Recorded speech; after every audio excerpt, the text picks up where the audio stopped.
of magic lamps and genies. Hi friends, have you ever wanted to be the most popular child in class? Have you ever felt left out? Today we will meet one such boy.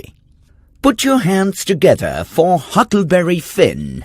Huck, as he is lovingly called, is the son of a poor drunkard. He does not have proper house and wears clothes that he gets from others. He is a misfit who tries hard to show that he does not care.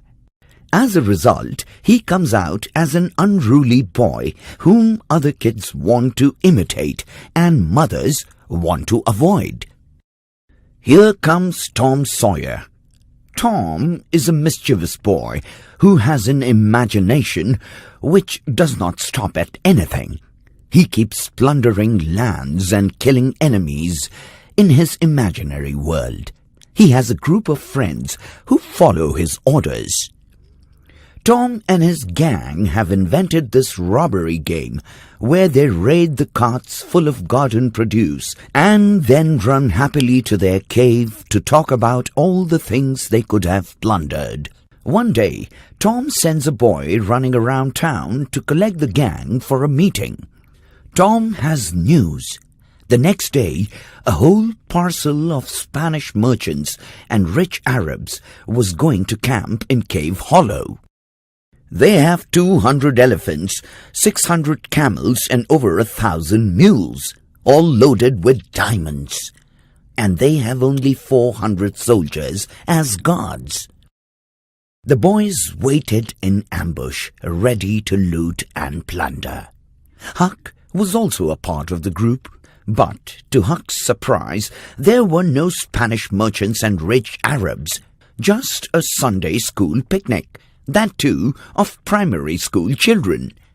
However, the plan was to loot, and that is what they did. They charged like wild, drove the children away. And what did they get in return? A few donuts, some jam, a rag doll, a hymn book, and a tract. Huck realized that all of it was a story right out of Tom's imagination. He tells Tom that it is all his imagination and there are no merchants and Arabs. Tom calls him a stupid fellow. He said that the enemies are magicians. There were merchants and Arabs, but they have been turned into school children because the enemies know that we are here. It is all an enchantment.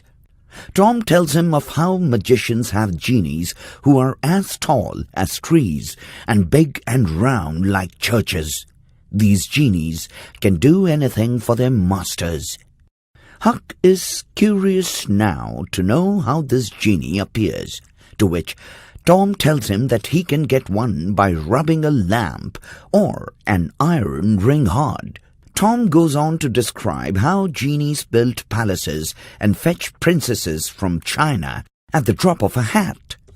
Huck does not understand why the genie works for others when he himself can keep everything. Tom gets annoyed because Huck does not understand that the genie follows orders. He cannot do anything by himself or for himself.